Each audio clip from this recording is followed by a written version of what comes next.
Hello, good morning fourth standard. એક્ઝામની preparation તમારી કેવી જાય છે?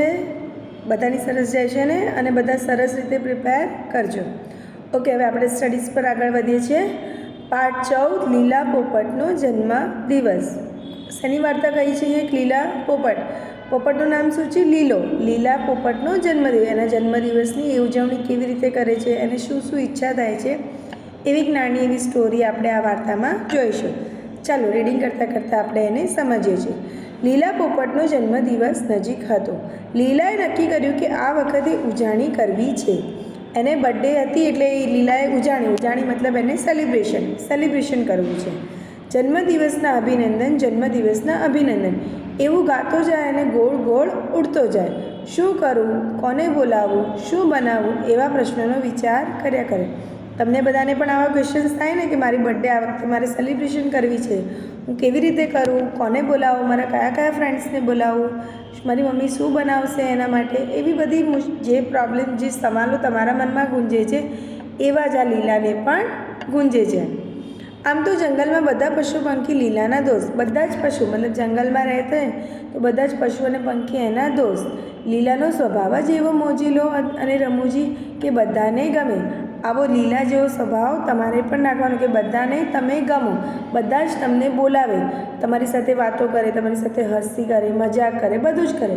તો એવો સ્વભાવ લીલાનો પણ હતો. વાતડિયું પણ એટલું કે નાના મોટા બધાને વાતોમાં પરોવી દે. લીલા બધાની મદદ પણ કરે. અને સૌથી સારી વાત એ કે લીલાને ગુસ્સો જ ના આવે. સ્ટુડન્ટ્સ, તમારે બી લીલા જેવા ગુણ લેવાના. કોઈ દિવસ કોઈના પર ગુસ્સો નહીં કરવાનો અને વાતો કરવાની, બધાની સાથે સુંદર મજાની સરસ રીતે રમતો રમવાની. અને તેથી તેનો કોઈ સાથે ઝઘડો પણ ના થાય. એને ગુસ્સો નહોતો આવતો એટલે એનો ઝઘડો પણ કોઈની સાથે નહોતો થતો. લીલા મૂંઝવણમાં પડ્યો. એના જન્મદિવસને 3 જ દિવસ બાકી હતા. બધા દોસ્તોને બોલાવે તો 3 દિવસમાં તૈયારી ન થાય. એટલે એણે એવો નિર્ણય કર્યો કે એના ખાસ 5 દોસ્તોને બોલાવશે. લીલાના ખાસ 5 દોસ્તો હતા. આમ તો આખું જંગલ જ એનો દોસ્ત છે, પણ જો બધાને બોલાવવા જાય તો એના જન્મદિવસે 3 જ દિવસ બાકી હતા. તો 3 દિવસમાં બધી તૈયારી ના થાય. એટલે એના ખાસ મતલબ એકદમ જે અંગત હોય એવા 5 મિત્રોને બોલાવે છે. તો ચલો જોઈએ એના 5 ખાસ મિત્રો કોણ છે. સીસા, હુપ્પા, પીયું, કીમા, દડુક. આ એના ખાસ 5 મિત્રો છે. ચિત્ર જોઈને તમને ખ્યાલ આવી જ ગયો. સીસાઓ કોણ છે? એક સસલું છે. હુપ્પા એક વાંદરો છે. પીયું એક પતંગિયું છે. કીમા એક કીડી છે. દડુક એક દેડકો છે. હવે લીલાએ જગ્યા નક્કી કરવાની હતી. તેણે કેરીના ઝાડની ડાળી નક્કી કરી, પણ પછી યાદ આવ્યું કે દડુક ઝાડ પર નહીં આવી શકે અને કીમાને પણ ઉપર ચડતા વાર લાગશે. હવે ચલો ફ્રેન્ડ્સ નક્કી થઈ ગયા. હવે એને જગ્યા નક્કી કરવાની હતી કે હું ક્યાં રાખું મારી બર્થડે પાર્ટી. તો એણે કેરીના જે આંબો હોય એની ઝાડની ડાળી નક્કી કરી, પણ પછી એને જ વિચાર્યો કે દડુક તો ઉપર નહીં આવી શકે અને કીમા મતલબ કીડી બેનને પણ ચડતા બહુ જ વાર લાગશે. તો એણે પછી એ કેન્સલ કર્યું. તો બીજો વિકલ્પ હતો ઊંચી પથ્થરની ટેકરી, પણ ત્યાં તો લપસી જવાની બીક રહેશે અને પકડદોડ કે સંગત ખુરશી પણ નહીં રમાય.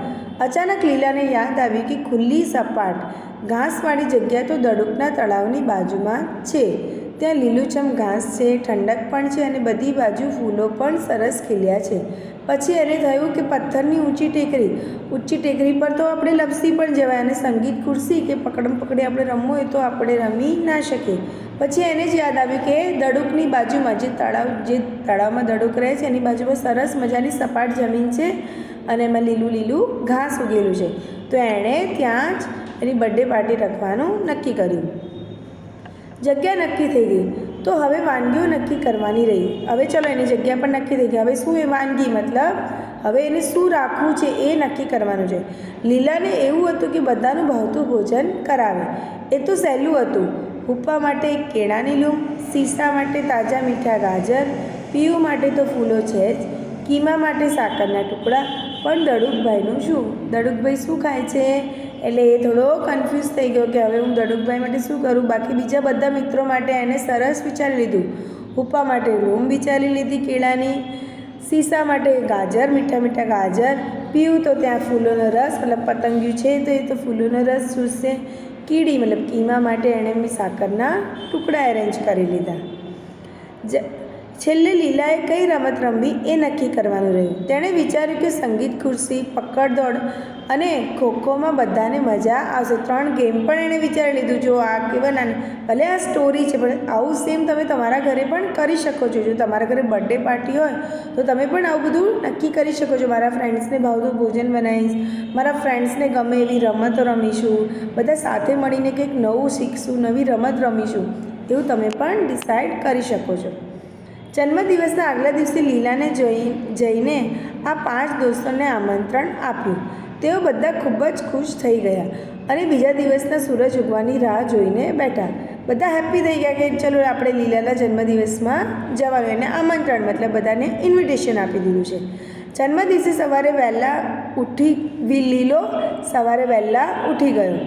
ઉઠીને આકાશમાં ઊંચે જઈને ગોળ ચક્કર માર્યું. પછી એક નાનકડા ઝરણામાં જઈ પાંખ ફફડાવીને નાહી લીધું. એનિમલ્સને કંઈ મતલબ આ બર્ડ્સને એનિમલ્સ કોઈ દિવસ નાહે, પણ તો બી એનો બર્થડે હતો, એનો જન્મદિવસ હતો એટલે જ્યાં ઝરણું મતલબ જ્યાં પાણીનો ધોધ વહેતો હતો ત્યાં જઈને પાંખો એને ભીની કરી દીધી અને એણે નાહી લીધું. પછી એક વાડીમાં જઈ બોર અને મરચાં ખાધા. શું ભાવે? તમને બધાને ખબર છે પોપટને સૌથી ભાવતું ભોજન લીલા મરચાં અને બોર. એણે એક વાડીમાં જઈને ખાઈ લીધું. આમ કરતાં બપોર થઈ ગઈ. પછી તો સાંજની તૈયારી. બધું તૈયાર કરી લીલા ઝાડ પર બેસીને પોતાના મિત્રોની રાહ જોવા લાગ્યો. આજે તો લીલાના ગળાનો લાલ કાંઠલો અને લીલા વાન પર ખૂબ જ સુંદર લાગતો હતો. આજે એનો ગળાનો જે કાંઠલો હોય છે, એનો આ પોર્શન્સ હોય છે, આજે એકદમ સુંદર મતલબ જે લીલો આજે એનો જન્મદિવસ હતો એટલે બહુ જ હેપ્પી હતો, બહુ જ ખુશ હતો, એટલે એકદમ એ સરસ લાગતો હતો. અને એની ચાંચ લાલ મજાની સુંદર મજાની એની જે ચાંચ હતી એ પણ ખૂબ જ સુંદર લાગતી હતી અને ચમકતી પણ હતી. એક પછી એક બધા દોસ્ત ત્યાં ભેગા થવા માંડ્યા. બધા લીલાને જન્મદિવસની અભિનંદન આપે અને લીલાને ભેટ આપે. બધા આવે છે એક પછી એક અને એને બધા ગિફ્ટ આપે છે અને એને હેપી બર્થડે મતલબ જન્મદિવસની શુભકામનાઓ પણ આપે છે. પછી બધા સાથે મળીને લીલાએ નક્કી કરેલી રમતો રમ્યા. રમવામાં સમય ક્યાં પસાર થઈ ગયો તે બધી ખબર જ ના પડી. અંધારું થવા આવ્યું ત્યારે થાકીને બધા જમ્યા. લીલાના દોસ્તોને ઘણો આનંદ થયો કે તેણે દરેક વ્યક્તિને ભાવતી વસ્તુ રાખી હતી. જમીને બધા પોતપોતાના ઘરે ગયા. બધાએ ઘણી મજા આવી, પણ સૌથી વધારે આનંદ લીલાનો હતો. તમારા ઘરે કોઈ ગેસ્ટ મતલબ તમારી બર્થડે હોય અને તમારા ઘરે આવવાના હોય બધા, તો તમે સૌથી વધારે હેપ્પી હો ને, કારણ કે તમારા ઘરે બધા આવશે, તમે એમ લોકોનું ભાવતું ભોજન બનાવ્યું છે. તો આવી જ રીતે લીલા પણ બહુ જ હેપ્પી હતો અને એના ફ્રેન્ડ્સ પણ બધા બહુ જ હેપ્પી હતા, કારણ કે એ બધાને જ ભાવતું ભોજન લીલાએ અરેન્જમેન્ટ કર્યું અને ખૂબ જ રમ્યા હતા એ લોકો. બધા ગયા પછી તેણે ભેટ ખોલવાનું શરૂ કર્યું. સેમ તમે પણ આ જ કરો છો.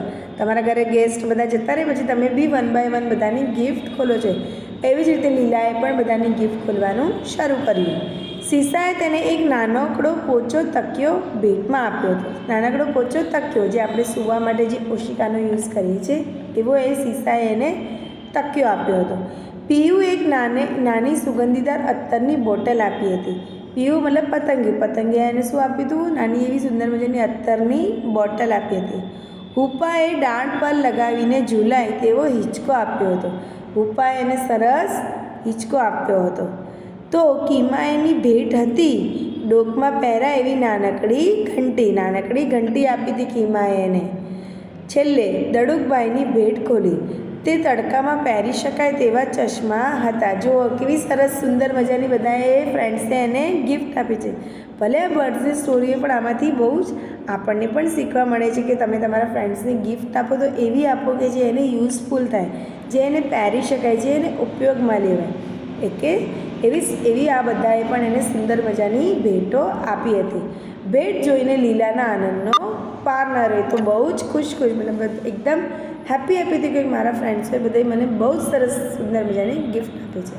ઓકે સ્ટુડન્ટ્સ, મારી સાથે તમારે આ લેસન રીડિંગ કરજો અને વાંચનની થોડી પ્રેક્ટિસ હવે વધારે કરો. એના શબ્દો અને તેના અર્થ પણ આપણે સાથે જોઈ લઈએ છીએ. ઉજાણી, મેં તમને પહેલાં જ કીધું એમ, ઉજાણી, મિજબાની, પિકનિક.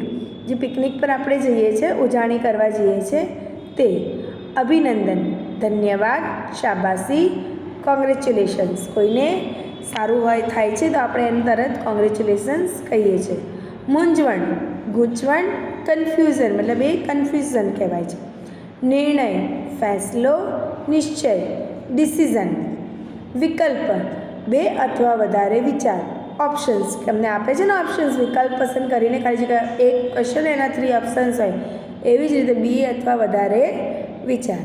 ઓકે સ્ટુડન્ટ, શબ્દાર્થ પણ તમારે ગુજરાતી નોટબુકમાં સુંદર અક્ષરે લખવાના છે.